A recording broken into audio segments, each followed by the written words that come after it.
All right, so you're visiting or moving to the Atlanta, Georgia area, but you don't know anything about it. You've never been here before, and you don't know what to expect. Well, this video is all about the basics. Okay, we're gonna talk about climate, we're gonna talk about cost of living, things to do, places to avoid, and so much more. Coming up right now.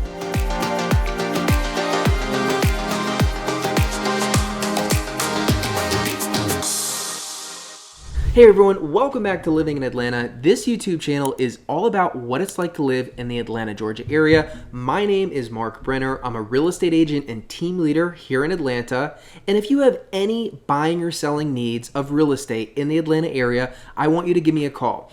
All my contact information is in the description below. You can call me, you can book a Zoom call with me. There's no fee and no obligation. This is why I make these videos. I love it when my viewers reach out, so make sure you give me a call or book a Zoom call today. All right, let's get right into it. I have this jam-packed with information. I'm gonna try to make every line beneficial to you if you've never been here. Now, one disclaimer here, I'm going to be speaking in generalities, right? I'm trying to give you a picture of what Atlanta is like, and it's really hard to do without any nuance. So bear with me if you're from the city and you're watching this video. Keep in mind, this is for folks who have never been here, so I will be speaking in generalities. All right, so let's get right into it. I've got my map pulled up on the computer so you can follow along with me for some of this stuff, but the city of Atlanta is really in the middle to North Georgia. Now, if you live in Atlanta, North Georgia is only going to be what's north of the city, and anything south of Atlanta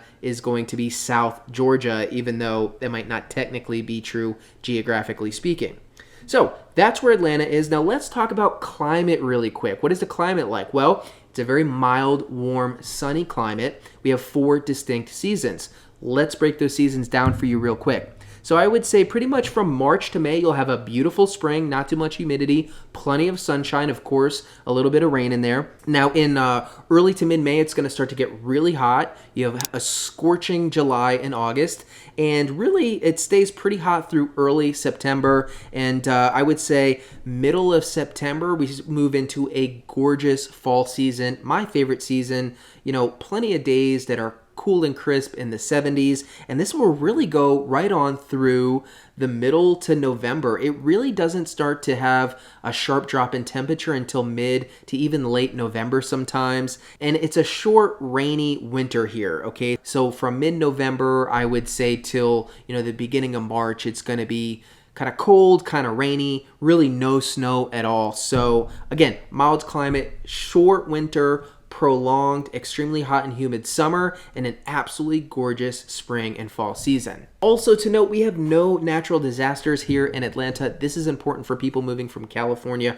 or Florida. Now, yes, we can be impacted by hurricanes, and we've even had a tornado cause damage in the city before, but generally speaking, this is not a place where you're going to have to worry about natural disasters. Another important thing to note is that we have central air that is standard in Atlanta. So, if you're moving from Portland and you're wondering if there's going to be air conditioning, yes, there is. You don't have to seek it out. Pretty much every place here is going to have central air. Now, Atlanta is known as a city in a forest, and you will know what that means as soon as you land here. There is a ton of greenery and green spaces and trees. It's one of my favorite things about living here. We are truly a city in a forest. Now, when you fly into our airport, Hartsfield-Jackson International Airport, you will be in South Atlanta. Let's look at it on a map. You will be flying in to College Park. Okay, so you will probably be heading north depending on where you're staying. Now, there is MARTA, rail, and bus available from the airport, but it's very limited. So really, you're going to need to own a car. You're going to need to rent a car if you're visiting here. If you're moving here, listen, we are sprawled out and our public transportation isn't great. So this is definitely a city you need to own a car in. So you're visiting, you're moving here, you're flying into Hartsfield-Jackson Airport, you rented a car. Where are you going to stay? Now, I'm going to guess you want to stay where there's fun things to do and where it's pretty safe. So your best bet is probably being north of I-20. Does not mean there's not great places to stay south of I-20. I'm just Speaking in generalities, for someone who wants to have a good time in Atlanta, being close to things to do, probably the closer you can be to Midtown, the better, right? So Midtown Atlanta is here. You've got Piedmont Park, which I would highly recommend. You've got so many things over here. You've got the High Museum, which is awesome, the Atlanta Botanical Gardens, the Fox Theater. This is the Commercial Arts District, so it might be a little bit more expensive to stay near Midtown, but it's one of the more dense areas with lots of things to do. If you plan on catching a sporting event, like a Falcons game or an Atlanta United soccer game, that's going to be at Mercedes-Benz Stadium, which is going to be closer to downtown Atlanta. The Georgia Aquarium, which is also nationally renowned, is going to be closer to downtown Atlanta. And you've got the Atlanta Beltline, which is one of our most popular amenities. I'll pull it up on a map real quick so you can see it's a circle around the city of Atlanta. You have paved areas and unpaved areas, but if you can be staying or living near the Beltline, that is going to give you a lot of fun things, a lot of fun outdoor activities to do. So you should be aware of the Atlanta Beltline, and this is what it is: 27 miles around the heart of the city, walking, biking trails, lots of businesses along the Beltline, and it's really connecting communities like we have not been connected before. One of the great things you can do if you're visiting here, just maybe start off in Piedmont Park, hang out in the park for a few hours, hop on the Beltline, head south, maybe stop at Pont City Market, but head down towards Inman Park. There's a lot of great restaurants there. You can keep going south through Reynoldstown and even further south to Peoplestown if you wanted to, but that could be a great outdoors day for you where you're getting your steps in, you're having some drinks at a restaurant, and you're just being outside all day. All right, so let's talk about the interstates that you'll most commonly use while you're staying here. So you want to get familiar with I-285, which creates a circle around the city. And when you live here, we refer to you as ITP inside the perimeter of 285 or OTP outside the perimeter of 285.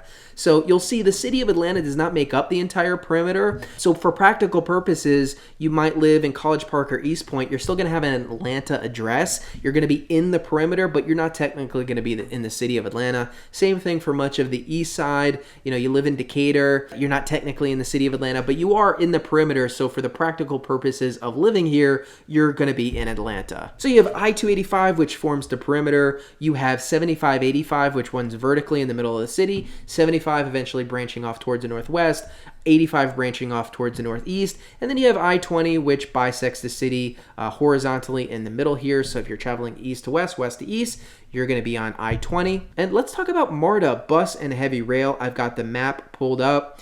So this is College Park, where the airport is, where you'll land at Hartsfield-Jackson. You can see we have the red line and then the gold line, which travel north-south, and we have the green line and the blue line, which travel west and east, and that's really it. 4 lines of heavy rail, pretty limited.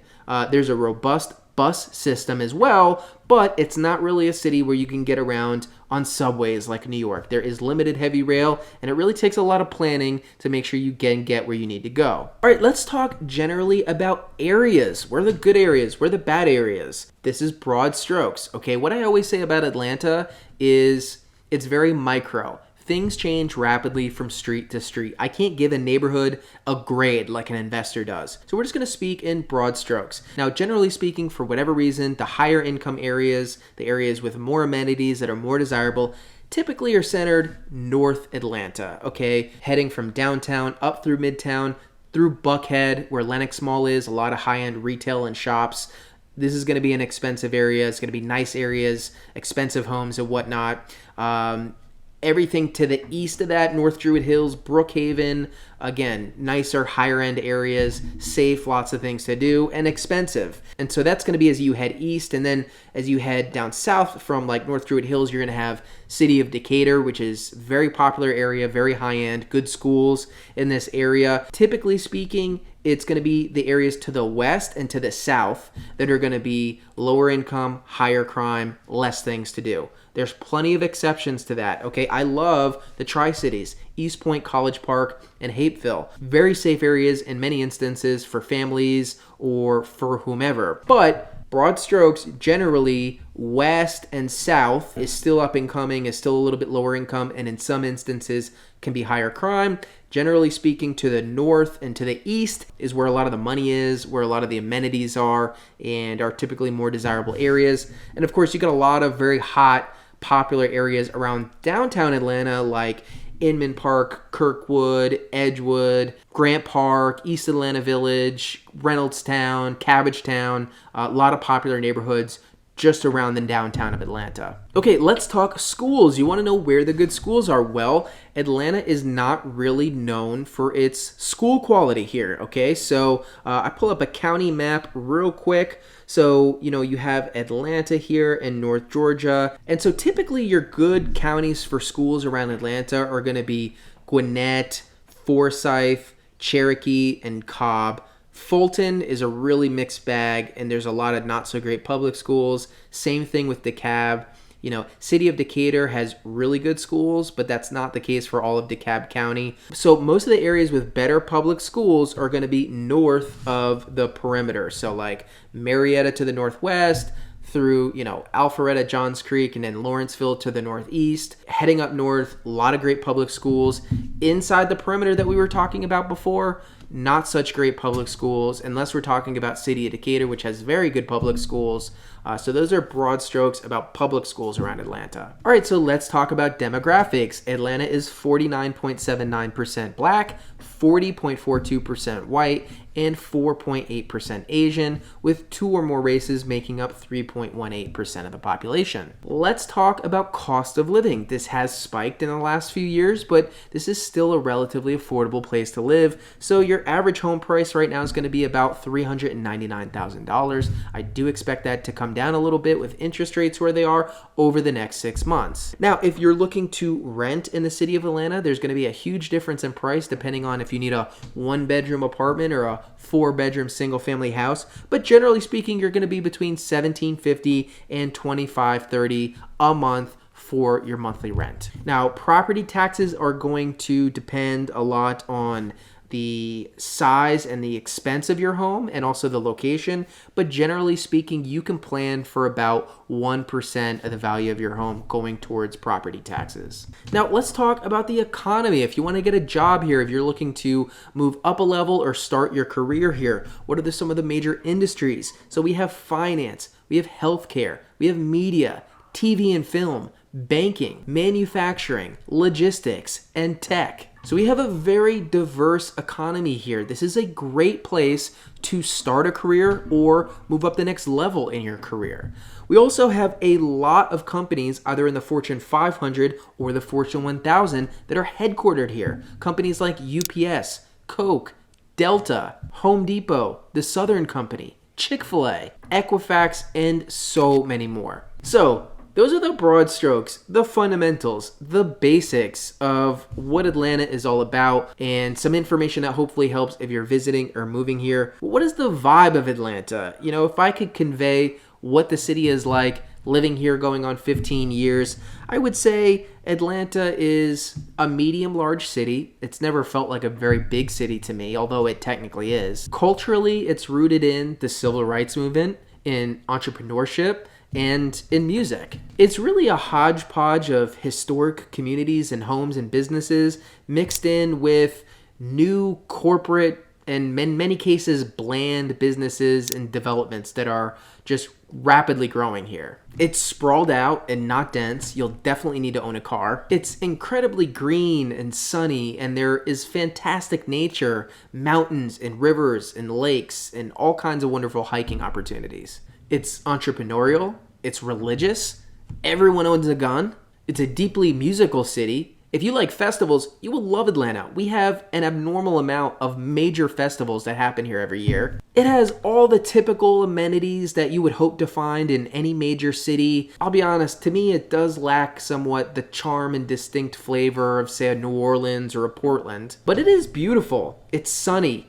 It's unique. It's a little grimy, but in the best way possible. It is growing, and there is a ton of opportunity. And it is a place where if you have a dream, whether you want to be famous or you want to start a business, I think it's one of the best places to do that. So overall, I think it's a great place to live. It's even a pretty great place to visit. And it really grows on you year after year. I can honestly say I hated it when I moved here. And after 15 years, I might just be here the rest of my life. All right, so I hope that provided you some value. I hope there was some information there that you can practically use. If there wasn't, comment below. What do you want to see me talk about? What help do you need figuring out the city? This will give me more ideas for content to make, but I hope that helped. I hope it's provided you value. Comment below, book a call with me, give me a call. You've got all my information.